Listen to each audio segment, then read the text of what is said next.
નમસ્કાર મિત્રો. આજે આપણે એક ખૂબ જૂનો ચર્ચાસ્પદ અને ખરેખર દ્રોણાસ્પદ ઘટનાને આવરી લેતો એક જૂના કેસની વાત કરવી છે. હકીકત એવી છે કે ઘણા બધા સમય વર્ષો પહેલા મુંબઈની પ્રખ્યાત KEM કિંગ એડવર્ડ મેમોરિયલ હોસ્પિટલમાં એક પરિચારિકા સાથે અજુગતું ઘટના બની. ખરેખર તો જધન્ય કૃત્ય હતું. 23/11/1973ના દિવસે KEM હોસ્પિટલની અંદર અરુણા શાનબાગ નામની 23 વર્ષની એક મહિલા પરિચારિકા સાંજે પોતાની ડ્યુટી ઉપર આવે છે અને એની ઉપર બળાત્કારનો પ્રયાસ થાય છે. એનું ગળું દબાવી દેવામાં આવે છે અને એના મગજને લોહી પહોંચાડતી કેટલીક નસો દબાઈ જવાના કારણે અચેતન અવસ્થાની અંદર બીજા દિવસે સવારે મળી આવે છે. આખી જે ઘટના બની એમાં ઘણા બધા સવાલો અનુત્તર રહ્યા છે. સાંજના સમયે આ પરિચારિકા એની હોસ્પિટલમાં આવી છે અને એ હોસ્પિટલમાં આવ્યા પછી એની ફરજ ઉપર નથી દેખાતી. તો એની જે સહાધ્યાયી હોય અથવા તો એની ઉપરી હોય એમણે ક્યાંક તો તપાસ કરી છે અથવા તો પૂછપરછ કરી છે, પરંતુ બીજા દિવસે લેબર રૂમની અંદર કપડાં બદલતી સમયે એની ઉપર એમ કે હુમલો થયો ને એ હુમલાના કારણે એની કોમાની અંદર આવી ગઈ એવી પરિસ્થિતિ નિર્માણ થઈ. એટલે એમાં જે સ્ટોરી આવી કે એને કૂતરાના બાંધવાની સાંકળ વડે એનું ગળું દબાઈ દેવામાં આવ્યું અને એના કારણે લોહીની કેટલીક નસો દબાઈ ગઈ અને એનું મગજ અચેતન અવસ્થામાં આવી ગયું. ખૂબ ચર્ચાસ્પદ ઘટના બની અને એના કારણે એ સમયે પણ આજનું જે ગોદી મીડિયા છે એ પ્રિન્ટ મીડિયામાં એ સમયે ખૂબ હોવાળો થયો, ખૂબ ચર્ચાઓ થઈ. પરંતુ ચર્ચાઓ કાયમ ચાલુ રહી. પરંતુ આની સાથે એક ઘટના એવી યાદ આવે છે કે ફ્રાન્સનો સેનાપતિ નેપોલિયન બોનાપાર્ટ સમગ્ર વિશ્વ જીતવા નીકળ્યો હતો, પરંતુ એ સમગ્ર વિશ્વ જીતે એ પહેલા ઇંગ્લેન્ડના સેન્ટ હેલિના ટાપુ ઉપર એક કેદી તરીકે એનું શરીર નાશ પામ્યું. પરંતુ આજે પણ ઇતિહાસની અંદર લોકોના દિલ દિમાગની અંદર નેપોલિયન બોનાપાર્ટ નામનો એક યોદ્ધો જીવંત છે, હયાત છે લોકોની યાદમાં. એ જ રીતે અરુણા શાનબાગ નામની એક પરિચારિકા આજે પણ બે રીતે હયાત છે. ઉદાર મતવાદી લોકોના માનસમાં સહાનુભૂતિની દ્રષ્ટિએ એક જધન્ય કૃત્યના કારણે એક હોનહાર યુવતીનું એનું આયુષ્ય કરમાઈ ગયું, એનું અસ્તિત્વ કરમાઈ ગયું. એ રીતે ઉદારમતવાદી લોકોના મનમાં માનસની અંદર એ હયાત છે. પરંતુ જાતિવાદી કીડાઓના આ મન મગજ ને મસ્તિષ્કની અંદર એમને એક રમૂજી કિસ્સા તરીકે આખી ઘટના યાદ છે. અને 1973માં બનેલી ઘટના આજ સુધી, ગઈકાલ સુધી પત્રકારો જુદી જુદી રીતે જુદી જુદી કોલોમાં એના વિશે લખતા રહ્યા છે. એના કારણે આ વિડીયો બનાવવાની જરૂર બની. હકીકતમાં શું હતું કે સોહન ભરથા નામનો એક કામદાર હતો, સફાઈ કામદાર હતો, અને એણે એની અરુણા શાનબાગ લેબર રૂમની અંદર જ્યારે કપડાં બદલતી હશે ત્યારે કામુક દ્રષ્ટિ એની ઉપર પડી અને પોતાની જાત ઉપર કંટ્રોલ ના કરી શક્યો અને એણે એમ કે કથિત રીતે ખરાબ દ્રષ્ટિથી બળાત્કારના હેતુથી એની સાથે ઉપર હુમલો કર્યો, એનું ગળું દબાવ્યું અને એની અંદર આ પરિસ્થિતિ નિર્માણ થઈ. લોકો એ જે સ્ટોરીઓ બનાવવામાં આવી એમાં એવું કહેવામાં આવે છે કે એની સાથે સૃષ્ટિ વિરુદ્ધનું કૃત્ય કરવામાં આવ્યું, પરંતુ પ્રત્યક્ષદર્શી એક પણ પુરાવો ત્યારે પણ નહોતો, આજે પણ નહોતો. પરંતુ આ એ સમયના એના જે કોઈ હાજર હતા અથવા તો જેને કોઈ ફરિયાદ નોંધાઈ એ લોકોએ બનાવેલી સ્ટોરી છે. પરંતુ સૌથી વધારે દુઃખ અરુણા શાનબાગને થવા કરતા સૌથી વધારે દુઃખ અને પીડા તો જાતિવાદી પત્રકારિતા કરતા આ જાતિવાદી કીડાઓના થઈ અને એના કારણે સોહનલાલ ભરથા નામનો જે પુરુષ હતો ને એ વાલ્મિક જ્ઞાતિનો હતો. આ સૌથી મોટી કરુણા હતી. જો કે આખું કૃત્ય જધન્ય કૃત્ય હતું અને જેણે આ કૃત્ય કર્યું હોય એને ક્યારે બક્ષી ના શકાય. એને ખરેખર ફાંસીની સજા થવી જોઈએ. એ કોઈ પણ વર્ણનો, કોઈ પણ જાતિનો, કોઈ પણ સમાજ અથવા કોઈ પણ ધર્મનો અથવા કોઈ પણ દેશનો હોય, આવું કૃત્ય કરનાર કોઈ પણ હોય એને ફાંસીથી ઓછી સજા ન થવી જોઈએ.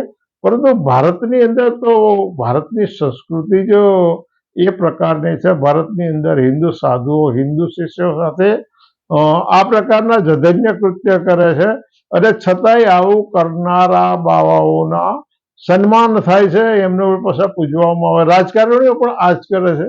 રાજકારણીઓ આ જ કરે છે અને વળી પાછા એ જ આવા જધન્ય કૃત્ય કરનારા, બળાત્કાર કરનારા વળી પાછા લોકસભા અને ધારાસભાઓની અંદર ચૂંટાય છે. એમને લોકસભા ધારાસભાઓની ટિકિટ આપવામાં આવશે. પ્રજ્વલ રેવન્ના અને બ્રજભૂષણના ઉદાહરણો તમારી સામે છે.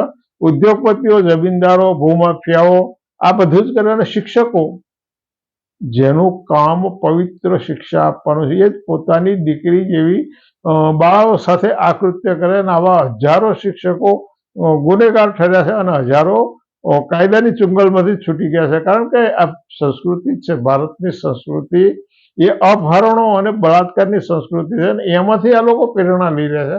આ લોકો આ જે દુષ્કૃત્ય કરે છે ને એ ભૂતકાળની અંદર જે કૃત્યો પડ્યા છે, જે ઘટનાઓ પડી છે, એમાંથી પ્રેરણા લઈ રહ્યા છે. તુંગભદ્રા નદીની ઉપર મસ્તગંધા નામની ઢીમ્બર કન્યાની સાથે પરાશર ઋષિએ મધરાતે જે સમાગમ કર્યું, જે દુષ્કૃત્ય કર્યું, એની ઉપર બળાત્કાર કર્યો. ઇન્દ્રએ વેશ પલટો કરી અને ગૌતમ ઋષિની પત્ની સાથે જે દુષ્કૃત્ય કર્યું, બ્રહ્માએ પોતાની પુત્રી સાથે જે દુષ્કૃત્ય કર્યું, આ બધામાંથી આવી નકારાત્મક પ્રેરણાઓ આ લોકો લીધી છે. કૌરવોની રાજસભાની અંદર દ્રૌપદીને નિવસ્ત કરવાને આ પણ જેમ તેમ કહી શકાય આ બધો સિલસિલો ચાલી આવ્યો છે. આ સિલસિલામાંથી હિન્દુ રાજાઓએ પ્રેરણા લીધી. હિન્દુ રાજાઓએ જે નકારાત્મક પ્રેરણા લીધી એટલે બીજા રાજાની કોઈ સ્વરૂપવાન દીકરી અથવા તો સ્વરૂપવાન રાણી હોય એના માગા કર્યા અથવા તો એને એવી કુંવારી કન્યાઓના માગા કર્યા અથવા ઉપાડી લાવવાના પ્રયાસ કર્યા. અપહરણના હજારો ઘટનાઓ આના કારણે ન થઈ. હિન્દુ રાજાઓની અંદર હિન્દુ કન્યાઓના અપહરણની હજારો ઘટનાઓ આના કારણે. આ અપહરણની સંસ્કૃતિ છે, બળાત્કારની સંસ્કૃતિ છે. અનેક સ્વરૂપવાન પત્નીઓના ઉપાડી લાવવાના અથવા તો એને પોતાના ઘરમાં વસાવવાના કાવા દાવા કર્યા. એના કારણે યુદ્ધો થયા. આ જ ઘટના મુસ્લિમ શાસકોમાં અને મોગલ શાસકોમાં બની અને એમાંથી પ્રેરણા લેતા લેતા આજની લોકમાનસની અંદર પણ આ રાજકારણીઓ વળી પાછા એ જ કરતા શીખ્યા. પ્રાંતિજનો ધારાસભ્ય ગજેન્દ્રસિંહ પરમાર છે, ઉત્તર પ્રદેશનો કુલદીપ સેંગર છે. આવા સેંકડો કીડાઓએ આ બધી જ ઘટનાઓની અંદર ક્યાંક ને ક્યાંક આવી પ્રેરણા લીધી છે. અને રાજકારણીઓ પછી, આ સાધુઓ પછી, રાજકારણીઓ પછી હવે આમ જનતાની અંદર પણ આ જ વસ્તુ આવી. પરંતુ અરુણા શાનબાગ સાથે જે કંઈ થયું એને ક્યારેય ક્ષમા ના આપી શકાય, એને ક્યારેય ઓછું ના આંકી શકાય. એ સમય યોગ્ય નથી.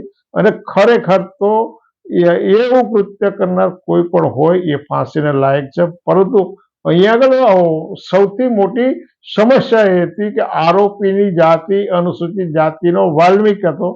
એટલે સૌથી વધારે ઉહાપો આ કેસમાં થયો. સૌથી વધારે લેખો અરુણા શાનબાગના સંદર્ભમાં દરેક ભાષાના પ્રિન્ટ મીડિયાએ સૌથી વધારેમાં વધારે લેખો અરુણા શાનબાગના કિસ્સામાં લખ્યા છે. અરુણા શાનબાગ પ્રત્યે સહાનુભૂતિ હોવી જોઈએ. 42 વર્ષ સુધી 1973 થી 2015 સુધી 42 વર્ષ સુધી અરુણા શાનબાગ અચેતન અવસ્થાની અંદર રહી.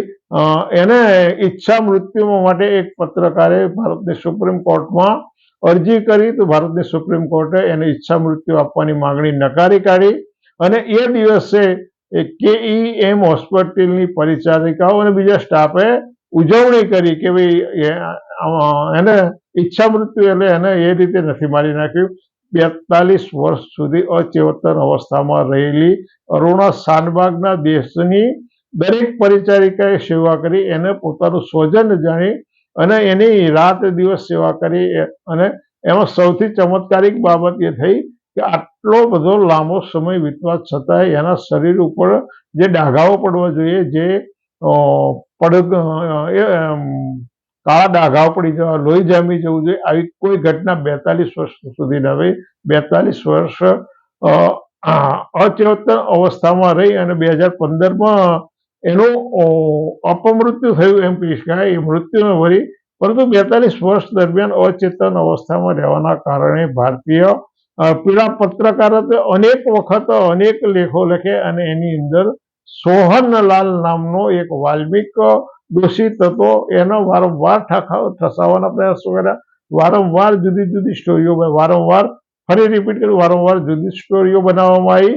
પરંતુ ફૂલનદેવી ઉપર હજારો લોકોએ 300 કરતા વધારે વખત રેપ કર્યો. હાથરસની કન્યા સાથે આ કર્યું, રાજસ્થાનની ભંવરી દેવી સાથે આવી જ ઘટનાઓ બની અને બીજી એકથી પણ વધુ 1000 કરતા વધારે આવી ઘટનાઓ SC ST OBCની દીકરીઓ પર, મહિલાઓ પર થઈ છે. અને છતાંય એને ક્યારેય આટલું કવરેજ નથી અપાયું. સૌથી વધારે કવરેજ ને સૌથી વધારે સહાનુભૂતિ અરુણા શાનબાગને મળી છે, મળવા પાત્ર હતી, મળવી જોઈતી હતી. પરંતુ સાથે સાથે એ પત્રકારત્વની એ પેલા પત્રકારત્વમાં નાચતા કોમવાદી કીડાઓની એ પણ ફરજ છે કે જ્યારે શોષિત પીડિત સમાજની કોઈ મહિલા સાથે આવી ઘટના બને ત્યારે એને પણ એમણે વાચા આપવી જોઈએ, ન્યાય આપવો જોઈએ.